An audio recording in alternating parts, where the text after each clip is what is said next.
আমি যদি আমার ফোন স্ক্রিনে এম টাইপ করি মেসেঞ্জার ওপেন হয়ে যাবে। আমি যদি আমার ফোনে ডাব্লিউ টাইপ করি হোয়াটসঅ্যাপ ওপেন হয়ে যাবে। একইভাবে যদি সি টাইপ করি ক্যামেরা ওপেন হয়ে যাবে। আবার যদি ইউ টাইপ করি ইউটিউব ওপেন হয়ে যাবে। আপনারা ভাবছেন এটি কিভাবে সম্ভব? আপনিও পারবেন আপনার হাতে থাকা স্মার্টফোনটির মাধ্যমে। সো গাইস, কথা না বাড়িয়ে চলুন মূল ভিডিওটি শুরু করা যাক। এর জন্য আপনাদেরকে প্রথমে আপনার ফোনের প্লে স্টোরে প্রবেশ করতে হবে। প্লে স্টোরে যাওয়ার পর নিচে সার্চ আইকনে ক্লিক করতে হবে। সার্চ আইকনে ক্লিক করার পর উপরে সার্চ করতে হবে গেস্টার, GUSTER। গেস্টার সার্চ করার পর অ্যাপটি এখান থেকে ইনস্টল করে নিতে হবে। আমার আগে থেকে ইনস্টল করা আছে, আপনারা অ্যাপটি ইনস্টল করে এখান থেকে ওপেন করে নেবেন। এরপর এরকম একটি ইন্টারফেস শো করবে। এখানে 3টা পারমিশন চাইবে। এখানে আপনাদেরকে প্রতিটা পারমিশনই এলাও করে দিতে হবে। প্রথমে যে পারমিশনটি ডিসপ্লে ওভার আদার্স অ্যাপস, এখানে ক্লিক করবেন। ক্লিক করার পর সেটিংস থেকে গেস্টার অ্যাপটি খুঁজে বের করে এটাকে পারমিশন এলাও করে দিতে হবে। এলাও করে দেওয়ার পর এখান থেকে বের হয়ে আসবেন। এরপর একদম উপরে ক্যামেরা আইকনটি যে রয়েছে এখানে ক্লিক করবেন। এরপর নিচে দেখতে পাচ্ছেন প্লাস একটি আইকন রয়েছে, প্লাসে ক্লিক করবেন। এরপর উপরে দেখতে পাচ্ছেন প্লিজ ড্র এ গেস্টার। এখানে আপনারা আপনাদের মন মতো একটি সংখ্যা বা যে কোনো কিছু লিখতে পারেন। আমি এখান থেকে এম টাইপ করব। এরপর এরকম একটি ইন্টারফেস আসবে। এখানে আপনারা অনেকগুলো সেটিংস দেখতে পাচ্ছেন। আমি এখান থেকে লঞ্চ অ্যাপসে ক্লিক করব। লঞ্চ অ্যাপসে ক্লিক করার পর এম দিয়ে যে নর্মালি অ্যাপসটাকে বোঝানো হয় মেসেঞ্জার, আমি এখান থেকে মেসেঞ্জার খুঁজে বের করব।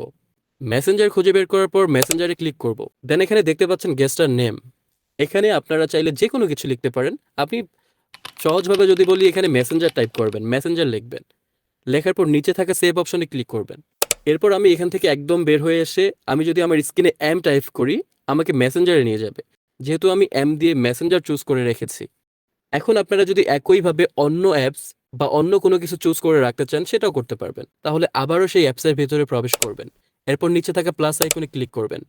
ক্লিক করার পর একইভাবে যেটা সিলেক্ট করতে চান সেটার প্রথম অক্ষর বা প্রথম ওয়ার্ড সেটা এখানে টাইপ করবেন। আমি ওয়াই টাইপ করব, যেহেতু আমি ইউটিউবটাকে শর্টকাট ব্যবহার করতে চাই। ওয়াই টাইপ করার পর লঞ্চ অ্যাপসে আবারও ক্লিক করব। ক্লিক করার পর নিচে ইউটিউব খুঁজে বের করব। ইউটিউব খুঁজে বের করার পর ইউটিউবে ক্লিক করে দেন এখানে গেস্টার নাম ইউটিউব টাইপ করব। দেন নিচে থাকা সেভ অপশনে আবারও ক্লিক করব। ক্লিক করে দিলেই এটা সেভ হয়ে যাবে। এরপর যদি আমি আমার হোম স্ক্রিনে গিয়ে ওয়াই লিখি আমাকে অটোমেটিক্যালি ইউটিউবে নিয়ে যাবে। আমি আপনাদেরকে কয়েকটা করে দেখাচ্ছি। আমি যদি এখন আবার আপনাকে দেখাই, আবার সেই অ্যাপসে যাবেন। আবার আমি ডাব্লু টাইপ করব। এরপর লঞ্চ অ্যাপসে ক্লিক করে একইভাবে হোয়াটসঅ্যাপ খুঁজে বের করব, যেহেতু ডাব্লুতে হোয়াটসঅ্যাপকেই বোঝানো হয়। এখানে আমি হোয়াটসঅ্যাপ লিখে নিচে সেভ অপশনে ক্লিক করে সেভ করে দেব।